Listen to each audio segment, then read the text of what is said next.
Subscribe कीजिए हमारे YouTube channel फसी परदेसी टीवी और इस बेल आइकन को दबाइए हमारी वीडियो सबसे पहले देखने के लिए, और ये बिल्कुल फ्री है।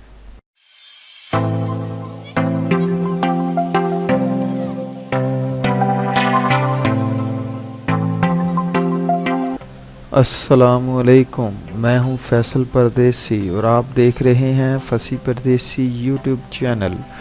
दोस्तों, आज का हमारा टॉपिक है interested birth stories you won't believe are real. आज हम चंद बच्चों के बारे में बात करेंगे जिनका जन्म बहुत ही अजीब तरीके से हुआ।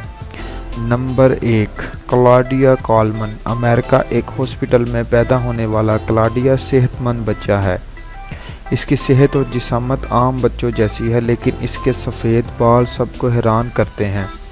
डॉक्टर्स का कहना है इस बच्चे को कोई बीमारी नहीं, लेकिन आप सोच रहे होंगे कि सफ़ेद बालों वाले अक्सर बच्चे मिल जाते हैं कहीं ना कहीं, लेकिन वो ब्लाइंड होते हैं।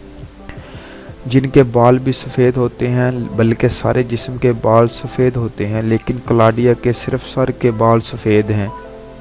बाकी जिस्म के बाल आम बच्चों जैसे हैं। यह वाकई कुदरत का कमाल है। तो दोस्तों, आपको ये बच्चा कैसा लगा कमेंट में ज़रूर बताइएगा। Number 2, Megan Smith. दोस्तों, ये वाक़या है 2015 का। स्मिथ की पैदाइश भी एक हस्पताल में हुई। ये स्पेशल बच्चे की पैदाइश दो माह पैदाइश से पहले हो गई थी। डॉक्टर्स का कहना है कि इस बच्चे का बचना मुश्किल है, लेकिन 3 हफ्ते बाद स्मिथ को अस्पताल में गुजारने के बाद घर भेज दिया गया। अब स्मिथ हेल्थी ज़िंदगी गुजार रहा है। उम्मीद करता हूँ ये बच्चा भी आपको पसंद आया होगा। अगला हमारा तीसरा टॉपिक है जी चैमली मीना। चैमली मीना बच्चा खो देना एक दर्दनाक हकीकत है जिसको तस्लीम करना बहुत मुश्किल है, बल्कि नामुमकिन है।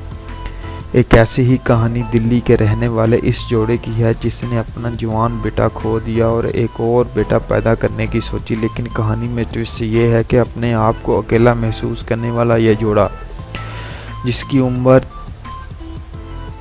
तकरीबन 60 साल से ऊपर है, औरत की उम्र 63 साल और मर्द की उम्र 65 साल है। मीना दूसरी बार मां बनी 63 साल की उम्र में, जो नामुमकिन था, लेकिन डॉक्टर्स के साथ मशवरे और खुद एतमादी से आज मीना और इसका शौहर एक खूबसूरत बच्चे के वालिदैन हैं और अपना अकेलापन खो चुके हैं। नंबर 3, मरियम नबतांजी। पैदाइश के दिनों में औरत बहुत दर्द में उस दिन गुजरती है, इसलिए अल्लाह पाक ने माँ का दर्जा बहुत ज़्यादा रखा है। जो माँ पैदाइश के वक्त दर्द बर्दाश्त करती है, इसकी मिसाल आप यूं ले लें कि इंसान की हड्डी टूट जाए और इसको दर्द हो। ऐसा दर्द माँ महसूस करती है हर पैदाइश पर।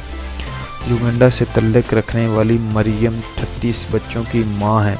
वैसे तो ये 44 बच्चों की माँ थी, जिनमें से 6 बच्चे मर गए, बाकी ज़िंदा है और सेहतमंद है। आप सोच रहे होंगे कि इतने बच्चे को जन्म देना मुश्किल है। मरियम की ख़ास बात यह है कि ये हर दफ़ा ट्विंस बच्चे को जन्म देती हैं। तो दोस्तों, कैसी लगी ये फैमिली? 38 बच्चे, वो भी ट्विंस ही ट्विंस। अगर स्टोरी अच्छी लगी हो तो कमेंट में ज़रूर बताइएगा। Number 5, Amanda बिग्स। यूके से तल्लुक़ रखने वाला ये जोड़ा जिसके घर 2 लड़कियां ट्विंस पैदा हुई। यहाँ आपको बताता चलूँ, ट्विंस की शक्ल व सूरत एक जैसी होती है, रंग और शक्ल में फ़र्क नहीं होता। लेकिन अमांडा बिग्स हैं तो जुड़वां, लेकिन इनकी रंग में फ़र्क है। एक का रंग सफ़ेद है, एक का रंग काला है। डॉक्टर्स का कहना है कि जिसका रंग काला है वो अपने बाप पे गई है और जिसका रंग सफ़ेद है वो अपनी माँ के ऊपर गई है। जीन्स आपस में मिलते हैं। नंबर 6, स्टैसी ने एक बच्चे को होटल के बाथरूम में जन्म दिया। इसके डॉक्टर्स ने कहा था कि स्टैसी प्रेग्नेंट नहीं है। रिपोर्ट्स में भी इसकी कोई प्रेगनेंसी रिपोर्ट नहीं आई थी, लेकिन ये जब होटल में क़याम पजीर थी तो इसको अचानक पेट में दर्द हुआ। इसने हेल्पलाइन के ऊपर कॉल की। जब तक अमदादी अमला आया, ये एक खूबसूरत बच्चे को जन्म दे चुकी थी, जो आज एक हेल्दी बच्चा है। तो उम्मीद करता हूँ आपको मेरी इन अनयूजुअल बेबीज़ के बारे में स्टोरी अच्छी लगी होगी। अगर वीडियो अच्छी लगे तो कमेंट में ज़रूर बताइएगा। दुआओं में याद रखिएगा। मिलते हैं अगली वीडियो में, तब तक के लिए इजाज़त दीजिए। अल्लाह निगहबान।